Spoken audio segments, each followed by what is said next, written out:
Bhagavato Arahato Sama Sambuddhassa. Namo tassa Bhagavato Arahato Sama Sambuddhassa. Namo tassa Bhagavato Arahato Sama Sambuddhassa. So this is on page 71 or 70. So we actually stopped last time around here. So the request to teach, the decision to teach, and the request to teach. The request to teach was made by Devas. You all know that the Devas came down and said to the Buddha, there are beings with little dust in their eyes who are perishing through not hearing the Dhamma. So the Devas knew that the Buddha was not going to teach, because the Buddha said, my teaching is too profound, my teaching is too deep to understand, and it's going to be too difficult for people. So he decided not to come out to teach, but the Devas came down and requested, he said, please, enlightenment, please, could you go out and teach? Because there are people with little dust in their eyes. How do you understand with little dust in their eyes? What does it mean? No dust in the little dust in the eyes. It means little dust in the eyes. That means they can't see the truth. They can't see much. Little, but only little, okay? But who are perishing through not hearing the Dhamma? Because not hearing the Dhamma, one doesn't understand. One doesn't understand the life, the nature of our existence, and how could we overcome because of such an impermanent nature of our life. How can we overcome those sufferings which accompany the impermanency, right? We become unhappy because things change according not to our wishes. We become unhappy because we are separated from those whom we love. We become miserable because we get acquainted or we encounter those people or those things that we don't like, right? So those are all the difficulties, all the sufferings, all the miseries. We call it dukkha, dukkha, dukkha. If we haven't heard the Dhamma, we wouldn't know how to deal with this. Even though we have heard the Dhamma, we're still not very good in dealing with all this. But at least there is an opportunity, there is a chance for us to remember. And if we will remember, hopefully that we'll be able to actually apply the Dhamma and help ourselves to overcome those difficulties, right? At least there is a possibility. So that's why the Deva said, there are people with little dust in their eyes, they are perishing through because they don't hear the Dhamma. So please, there will be those who understand the Dhamma. So please open the doors to the deathless. Sorry, I actually supposed to be an exclamation mark. I put a question mark. No, please, he said, open the doors to the deathless and let them hear. Let them hear the Dhamma that the stainless one has found. This stainless one means the Buddha. He is without taint. He is without blemishes, right? And he is completely pure and he is totally enlightened. That's why he's called a stainless one. That means he doesn't have any fetters, he doesn't have any craving, he doesn't have anything. He's clean, completely pure. So let them hear the Dhamma that the stainless one has found. He rediscovered the Dhamma, as I always say. He rediscovered the Dhamma. He did not invent the Dhamma. He did not invent his teachings. But he did rediscover. His teachings are talking about the truth of existence, right? And he did not invent them. He actually rediscovered by going through that process towards enlightenment. So whether he actually was born or not, whether he actually willing to teach or not, the Dhamma is always there. Okay, so whether there is a Buddha or not, the Dhamma is always there, because that's the truth pertaining to the existence of us, of the universe. Okay? So he said, the Diva said, let them hear the Dhamma that the Stainless One has found. And please ascend to the palace of the Dhamma. Why would you think that is, they use the word ascend the palace of the Dhamma? Why not descend to teach the Dhamma?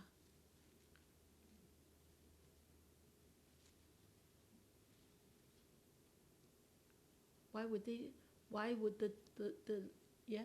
More can hear from the talk. Huh? More can hear you from the talk. You can reach more people. Okay, all right.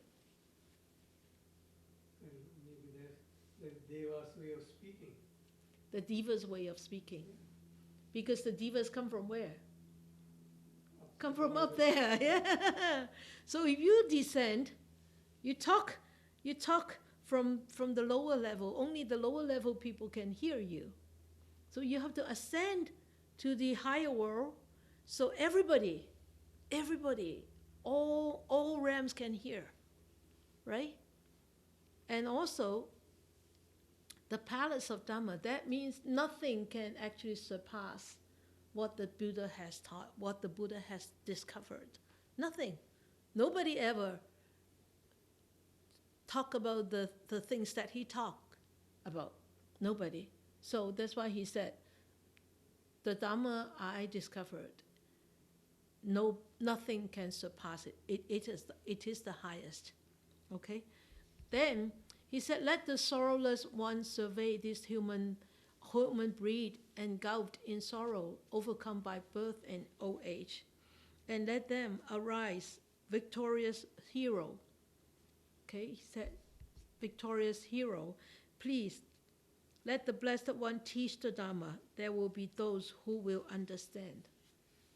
So the Divas beg the Buddha, please teach. There will be people who will understand. There will be those who will understand. There will be those with little dust or no dust. They will understand. So then I listened. That means the Buddha was listening to this Brahma. This was the one who actually came. Brahma Sahampati, actually he came to out of compassion for beings. So out of compassion for being, the Buddha actually surveyed the world, and he saw beings with little dust in the eyes, and with much dust in the eyes, with keen faculties and with dull faculties, just like what? Just like lotuses. We did not read this, so this paragraph, so I'm telling you, okay? So, sorry. So he said, arise, deathless one, wander in the world, please let the Blessed One teach the Dhamma. There will be those who will understand. So this Brahma invited the Buddha to teach, and the Buddha looked around, and he saw beings with little dust, with much dust, being with keen faculties, some with dull faculties, and some with good qualities, some with bad qualities, and some are easy to teach, some are very difficult to teach. Okay? And then some who dwell seeing fear and blame in the other world. How do you understand this last one?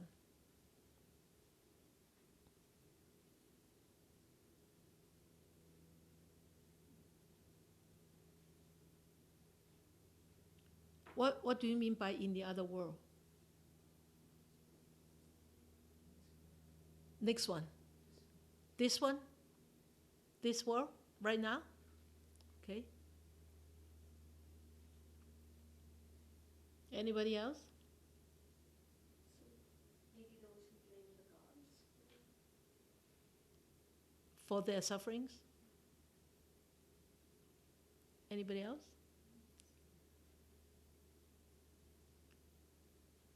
I don't know the word, it's the English word for preta. That means, I don't know, translation is Preta, preta. Yeah, that is people are in the lower realm. lie in the lower realm. Lower realm. Those Yeah. who have committed the sins and all of that, Yeah. they are born in the lower realm. Yeah, that's the People, some who dwell seeing fear and blame in the other worlds, that means the rebirth in the lower realm, fearful, and blame in the rebirth of other world, in other world, not this human world, in other world, other realms. Understand? How many realms of existence? Don't make faces. Recall your memory. Ah. Is it a big number or a little number? I think it's 32. You are really guessing. Get your phone out. 6 realms. Okay, good. Remember, please. Remember 6 realms. 3 higher and 3 lower. Or 2 higher and 1 human and 3 lower. Okay? Okay. No, not 32 anymore, all right? Next time, guess closer. So, and he said, sentient beings are like lotuses. Some lotuses are born and grow immersed in the water and never be able to rise above water. So those are the people with a lot of dust or no dust? A lot of dust, yeah. Good. And then some are born and grow in water and rest on the water surface. Little dust, little dust. And some are born and grow in the water, but rise out of water and stand clear, unwetted by it. Those are no dust. Those are with keen faculties. Those are easy to teach. Those are good, with good qualities. Those are without fear and blame in the other world. Yeah? So those are the, that's why in the Buddhist similes, a lot of similes are using lotuses to represent the purity, the good qualities, the beauty of people who are cultivating morality and mindfulness and attainment. Okay, so eventually the Buddha agreed to teach. He said, okay, I open for them other doors to the deathless. That's the last paragraph on page 71. And let those with ears now show their faith. Thinking it would be troublesome, O Brahma, I did not speak the Dhamma subtle and sublime. So, why he said, let those with ears now show their faith? Why not let those with eyes show their faith? Because you don't always have to see something to believe it, and here he gives another form of consciousness. That's very good. Taking yourself back to the historical time. Oral language, very good. Yes, everything is passed down by oral tradition. Before there was printing, before there were like, what do you call that? Writing on the leaves? Huh? Yeah, papyrus. Yeah. So before that, everything was passed down by oral tradition. So that's why it's ears. Okay? It's ears. Then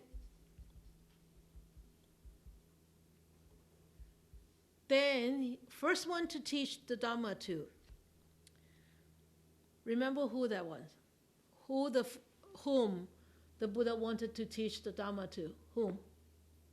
His teachers. Which one? What's the name of the first teacher that he wanted to teach the Dhamma to? Very easy name. Think about the 10 not abiding. Don't believe. Oh, yeah. Yeah, Alara Kalama. Good. That's very good. So, Alara Kalama, what happened with Alara Kalama? He died how many days? 7 days. Oh, you read it. Very good. Yeah, 7 days. He died a week before the Buddha's enlightenment, before he attained enlightenment. Then he said, well, he died, so I will go to my second teacher. So who is the second teacher? Yeah, Ramaputra. Huh? Very good, Tisa. Yeah, Uddaka Ramaputra. What happened to Uddaka? He died. How many days? The night before. Very good. It's good. We talked about that before, right? You probably read it. Yeah, right. Very good. So then he found that these two teachers have died, so there's no way that he can teach them. Because why? What happened to Alara and what happened to Uddaka? Where were they? Huh? Yeah, up there. In the formless realm. They can't hear. Yeah, they can't hear. They will only, wave to the Buddha and then go off. Yeah, yeah, go off to enjoy the essential pleasures. So that's why he can't teach them. So then he thought about the 5 monks. Who are these 5 monks? They were his attendants, yeah. So he decided to go to teach these 5 monks. Then on the way, he met Ajivaka. And Ajivaka said, hey, you look very serene. What have you learned? He asked, under whom have you gone forth with? Who is your teacher? Which Dhamma do you profess in? So the Buddha replied him, I have no teacher, and one like me exists nowhere in all the world, with all its divas, because I have no person for my counterpart. Okay? So that is the first answer. And then the second one coming here, for I am the Arhat in the world. I am the teacher supreme. I alone am a perfectly enlightened one, whose fires are quenched and extinguished. So this is how the Buddha actually replied the question raised by Ajivaka on the way, and Ajivaka met him when the Buddha was on the way to see the 5 monks. And you know what Ajivaka said to him? May it be so, friend. May it be so, friend. So you said such thing, okay. That means, and then Ajivaka, what did he do? He turned his head and walked away. What does this tell you about Ajivaka? Didn't believe him. Yeah, didn't believe him. So, there are still a lot of Ajivaka in the world nowadays, right? Some people experience, some people come, some people study a little bit, and then, no, they don't believe that. Sometimes they may believe in the philosophy, but they don't believe in the practice. Sometimes they believe in the philosophy and then they start to practice, but they can't persevere because it's too difficult, right? Remember what the Buddha has gone through. Remember those pictures. Remember that really heavy lesson that we went through the other night. So there are still a lot of people like Ajivaka, still, throughout history, even in the modern world, still. I hope none of you will be like Ajivaka. All of you will actually persevere. It's not easy to persevere. It's really difficult. I can tell you. I've been in this in this practice for how many years? Over 30 years now, and it's very challenging. Sometimes it seems to be very disappointing, because you listen, you heard the stories. So many people get enlightened when they heard the Buddha's talk, when they heard the Buddha taught, especially with the Dhammapada. Well, so they listen to one little a simile, and then they get enlightened. They become arahant. And we are still here, listening to the Dhamma for so many years, and we are still here. It seems that we are not getting anywhere. So we get disappointed sometimes. We think, oh, well, really, I can become a Buddha? Really, I can become enlightened? Really, I can totally eradicate all my defilements, afflictions? You have doubts. But only allow the doubts to stay there for a couple of seconds. Don't allow the doubts to actually invade you and remain. Okay? Don't allow the doubts to invade and remain. Because that will actually, if it invades you, it's okay, because if you have mindfulness, then you will be able, and equanimity, you'll be able to stride through the hurdle. But if you allow that doubt to remain, it will erode. It will eat away your faith, your confidence in your Dhamma, in the Dhamma, okay? So, he started to teach. So he went to the city. He went to the city and to set in motion the wheel of the Dhamma. So, why is it called the wheel of the Dhamma? Because the wheel is turning. That means the Dhamma is turning. So rolling over, rolling. So in a world that has become blind, I go to beat the drum of deathless. How do you understand this? I go to beat the drum of deathless, so that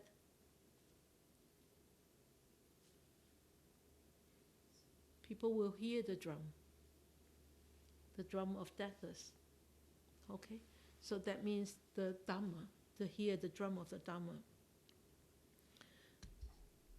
And the victors are those like me, he said, who have won the destruction of taints, and I have vanquished all evil states. Therefore, Upaka, I am a victor. So, as we have discussed before, what the Buddha actually said here, I am a victor. He wasn't arrogant. He wasn't arrogant. He wasn't saying that, oh, I am the victor. You are all. He wasn't belittling everybody else. No, he wasn't. But it means that the Dhamma that he actually is going to teach is the highest. And there is nothing and there is nobody who can compare to the teachings that he was going to teach. Okay. So he said, and then he went to see the 5 monks. Then the five monks said, oh, that's Gautama is coming. The Gautama who gave up that aesthetic life, that really aesthetic life, he is coming. And he went for luxury.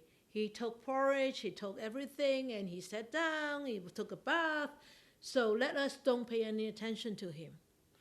Let us don't prepare a seat for him. Let us don't pay respect to him.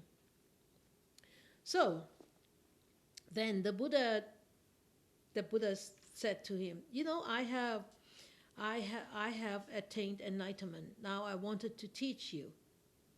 And the 5 monks said, no, I'm not going to listen. I'm not going to listen. So he tried a couple of times, and eventually he said to these monks, because these monks were his attendants when he used to be a prince. So he said to these monks, have you ever heard me speaking like this?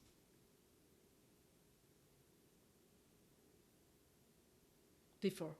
And the monks said, no.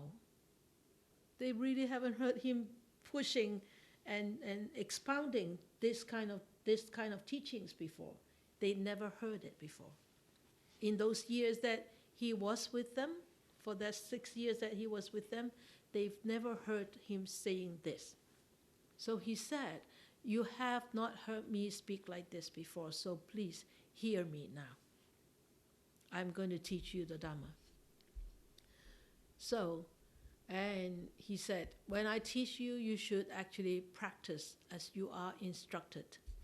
And by going through it yourself, here and now, going through it yourself, by direct knowledge, you will soon enter and dwell in that supreme goal of the holy life. That means you will also attain enlightenment through direct knowledge, by realizing it yourself. So that means you have to experience his teachings. Don't just believe his words. You have to experience it yourself. But direct knowledge, that means you experience and you know it. Not just by mere studying the words. By studying, no matter how much you memorize those words, if you cannot experience those words, these words are just mere words.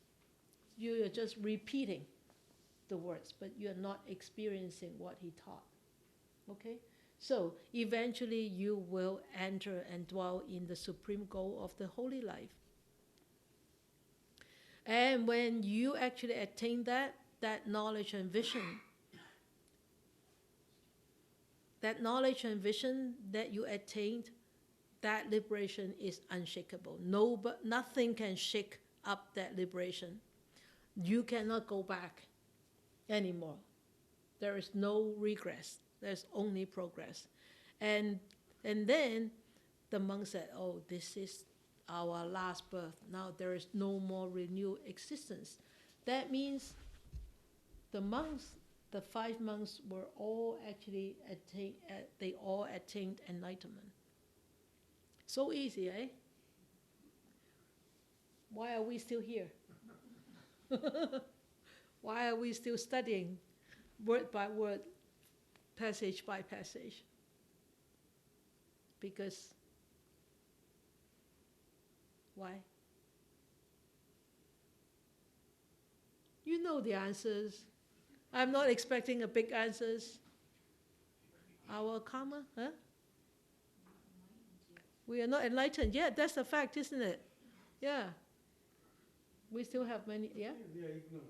We are ignorant, yeah, we are ignorant. We have a lot of dust in our eyes, right? Each of us have different dust, yeah? Each of us has different dust. So, because we are ignorant, that's why we have so much dust in our eyes. That's why we are still here. But don't worry, okay? Be optimistic. We will get there one day. Okay. So then he started to, what did he teach the monk? This is a very, very, very deep core teaching of the Buddha's teachings, okay? The first discourse is talking about the Noble Truth. And he said, there are 2 extremes we should not actually follow. One extreme is the pursuit of sensual happiness in sensual pleasures. They are low, they are vulgar, they are the way of the worldlings, they are ignoble, they are unbeneficial. And then the other extreme is the pursuit of self-mortification, like extreme asceticism. Like that is painful, that's ignoble, that's unbeneficial. So on the spectrum of practice, either end is not going to be conducive for your attainment to Buddhahood. Okay? The pursuit of sensual pleasures, the pursuit of self-mortifications, these are on the both ends. So what he taught was this middle path. The middle path, especially us as worldly people, we cannot renounce everything yet. Okay? So we need to choose the middle path. Especially you as householder, you still have families, you still have a lot of responsibilities. It doesn't mean that he said to you is, oh, you give up everything. No, I haven't given up everything, even though I have renounced to become a nun. I haven't given up everything. I still enjoy whatever that I enjoy. Okay, and so that's why I'm still not enlightened, right? So the middle path, he said, it will give rise to vision, to knowledge, to peace, and to direct knowledge, and to enlightenment. At last, it will give rise to the total purification, that is Nibbana. So this is Nibbana, enlightenment, is out of our comprehension. But all we have to do is really be persistent in taking this middle path as our volition to practice. And by us persevere on this path, I tell you, it will be okay. Eventually, one day, we'll be there.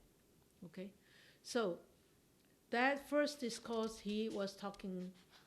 He tell those monks, renounce these two extremes and understand the following.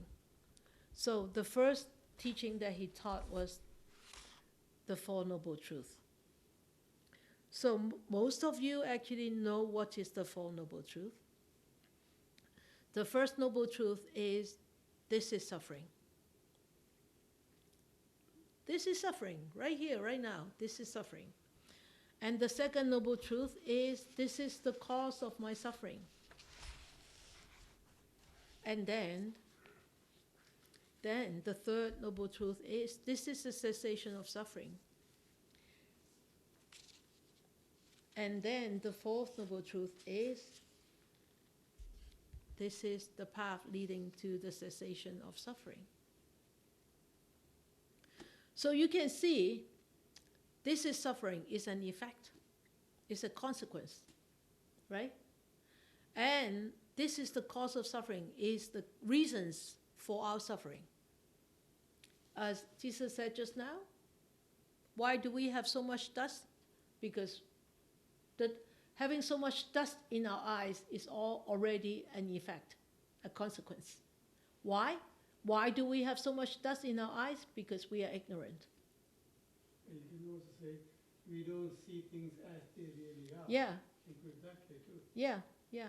So that's the reason why we have so much dust in our eyes. There's delusion, illusion, right? So why would the Buddha actually tell you, actually lined up the Four Noble Truths in this way? Normally, as a logical sense, we say, well, because you are ignorant, that's why you are suffering.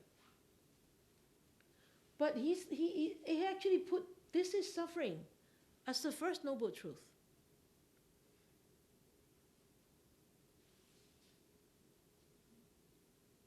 Maybe he thought that's the way people could understand it. Yeah. Why? Because it's easy to understand suffering. Or you could see that we're born and You could see the consequence. you see the consequences, right here, right? So when one see the consequences, then one could go back and say, wow, yeah, because of such reasons, that's why there is such effect. But if you tell people that, well, if you are ignorant, then you will suffer. Oh, nobody will believe you, because nobody will believe they are so ignorant. If you tell me that I'm ignorant, that's why you suffer, I won't believe in you. But because I'm already suffering, then you tell me this is the reason, that's why you're suffering, then I will believe, right? So that's why, because we are unenlightened, that's why we need to actually suffer in order to really know the reasons why we are suffering. Because we are so ignorant. Okay? You have questions? Yeah, Okay. It would be a mistake, right? Not an intentional. But not intentional. Yeah. But remember, everything counts is intention. This intention counts. Okay? So if you are accidentally stepping onto others' bag or whatever, you're not responsible.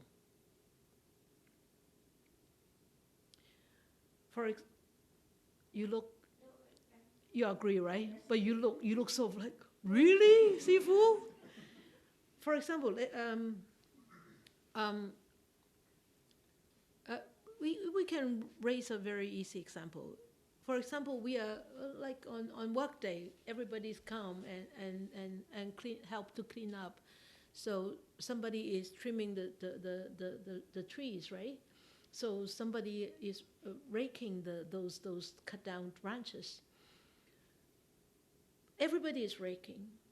Maybe we are not mindful enough, and we bump into the person who is next to us, and maybe we cause harm to them. But that is not intentional. Okay? So of course, when one is more mindful, then one will be very careful to see, oh, is there anybody around me? So I don't have to rake with such big actions, right? Yeah. So that is one thing. Okay. But if it is intentional, no matter how minor the mistake is, you still have to bear the consequence. Oh, okay. Okay? For example, if you see an ant or mosquito, okay, let me give you an example of mosquito. So I go to Fort Mountain to teach, right? In the summer, there are so many mosquitoes. But if we don't open the window, if we open the door, the air doesn't come in. So in the beginning, I opened the door, then we close it once we start. But the mosquitoes have already come in. So those guys was like this, they kill. I said, hey, don't kill the mosquito. They look at me like, really? That is intentional killing. But if there is a mosquito stinging you, and you sort of like, oh, it's itchy, so you gently just sort of like sweep it, and you accidentally killed it. You don't have to bear the consequences. But if you say there's mosquito, that is intentional. Okay? Mm-hmm. So that is intentional. No matter how little that creature is, okay? So I understand this the Buddha really put his heart into teaching. He really thoroughly thought about how to approach those human beings with so much dust. That's why he actually arranged the Four Noble Truths in such a way. This is how I see why he arranged it in such a way. Actually, nobody,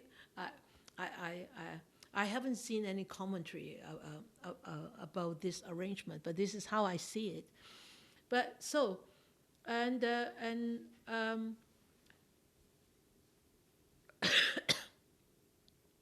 with give you a very simple analogy about this is suffering. For example, today I had this short of breath.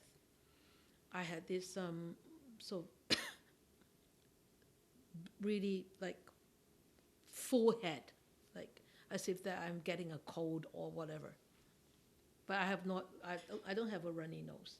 So if I have this kind of feeling, short of breath and really bloated head, then I will go to the doctor. And the doctor will say, hey, what's up, sister? Then I'll tell him, oh, I have this short of breath and I have this bloated head and what everything. So that's the effect that I'm feeling now. That's my suffering. That's my discomfort, you can call. That is my discomfort. It might not be suffering if I don't react to it, if I don't reject it, then it is not a suffering. But that is definitely my discomfort, right? Remember, suffering actually is not a good word. This is dukkha. Okay, dukkha. So this is dukkha. Dukkha, it means suffering, dissatisfaction, unhappiness, discomfort, and all that. Okay, then the doctor said, oh, what happened to you? Did you go out in the cold not wearing a toque or whatever? Or did you encounter somebody have a cold? I said, I don't know. Maybe because this morning when I walked, I wasn't dressed up warm enough. So that's the cause of my discomfort. Then what is the cessation of dukkha? How to stop that? Then the doctor say, okay, this is your prescription. Okay, take it home. Take it. This is a prescription. Go home and fill the prescription. Tylenol 3. Okay, take Tylenol 3. So I take the prescription. That is a cessation of suffering. The prescription is the cessation of suffering. And no, that's the path to the cessation of the suffering. No. Yes, that's the path. The prescription is the path to the cessation of suffering. Then, after I fill the prescription, I go home and I take the Tylenol. And I feel better. That's the consequence of after taking the Tylenol. You see, that's how you can actually see the Four Noble Truths as an illness, suffering as an illness. There are 12 aspects of the Four Noble Truths.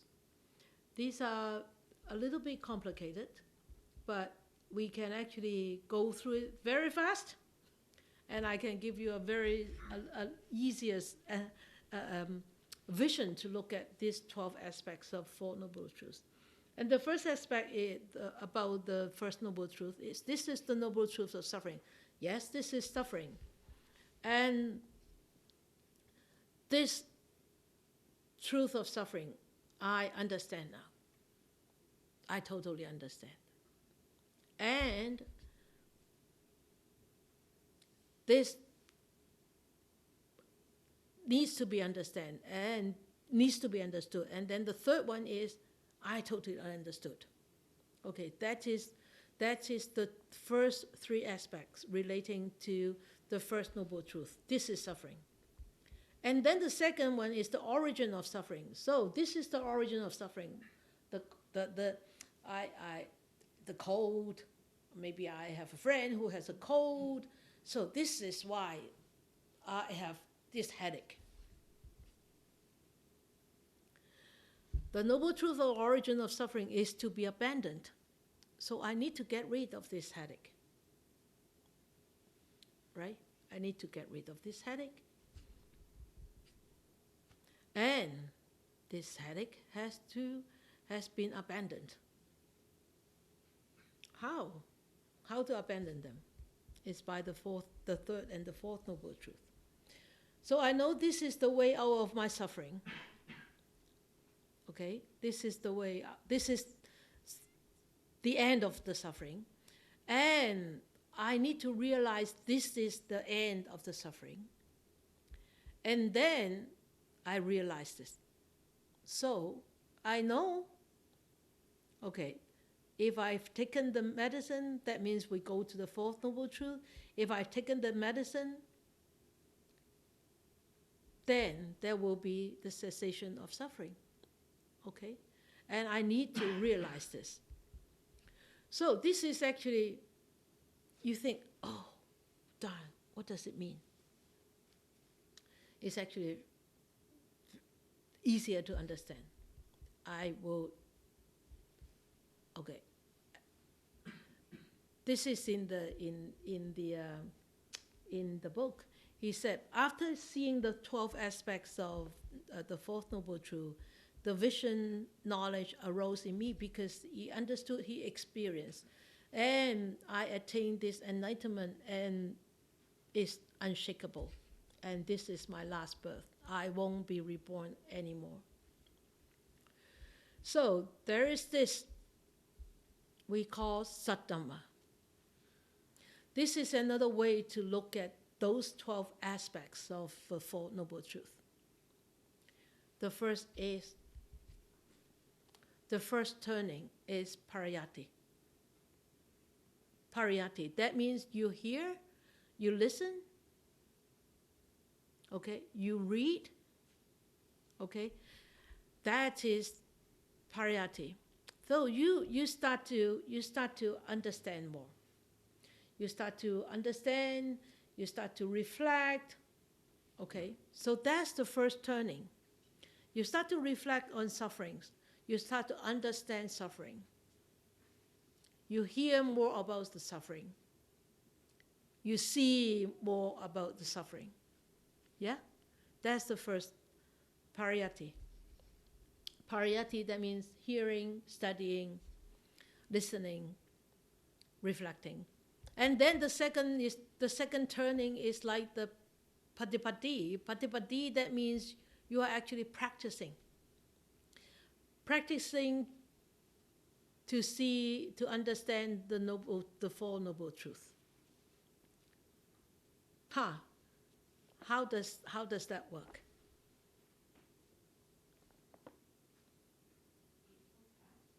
The Eightfold Path. Yeah, very good. The Eightfold Path. So we will talk about the Eightfold Path later on. So now you are actually walking on the Eightfold Path, right? A lot of you, I mean, you're listening to you're doing the first turning already, pariyatti. Okay, you're listening, you're hearing. Patipatti, that means you start to practice. You have right livelihood. Yeah? Then you have what? Right actions. Yeah, bodily actions. Not stealing, not committing adultery, not killing, and not taking intoxicants. Okay, right speech, right? And then the right efforts into mindfulness, the right efforts, virya. Right mindfulness, samasati. And then you develop a right concentration, yeah, samasamadhi. Because of what? You have the right view, samadikti. Right? You have the right what? Right intention, samasankappo. So that Eightfold Path is the practice. Yeah? So when you practice, you start to realize your practice is helping you to actually what? Walk away from the dukkha. Yeah? And then the third turning is patividdan. That means you attained. You realize. So, do you think that those three turning has to be so high sounding, or it could be really down to earth? It has to be. Otherwise, what's the teaching? What's the reason for teaching? Right? It has to be. We can actually use it any time of our life. Right? So, remember the three turnings actually is the path. It's the path. If we don't see dukkha in our life, we will never start to practice. Right? So, seeing dukkha is not pessimistic. Seeing dukkha and starting to practice is actually very optimistic. It's brightness. Okay? But if you see dukkha and you don't practice, and you lament and you become sorrowful, that is pessimistic. That's more dukkha, yeah. Multiplication of dukkha, yeah. Okay? So we finished this chapter. So reflections, I want you to do some reflections. So next week you can talk about reflections, okay? Have you ever realized any of the noble truths in these real life situations? And then the second one is, how can you apply the Four Noble Truths to real life situations? How can you apply them? Okay? Great. No questions, right? Oh. Well, we will go into the Four Noble Truths actually in the latter chapters when we talk about the 12 dependent originations, the Eightfold Path. So that's why I just go over it very briefly tonight. Okay, so become people with less dust. Let's keep walking on the path and become people with less dust. All right? Okay, so let us dedicate our merits.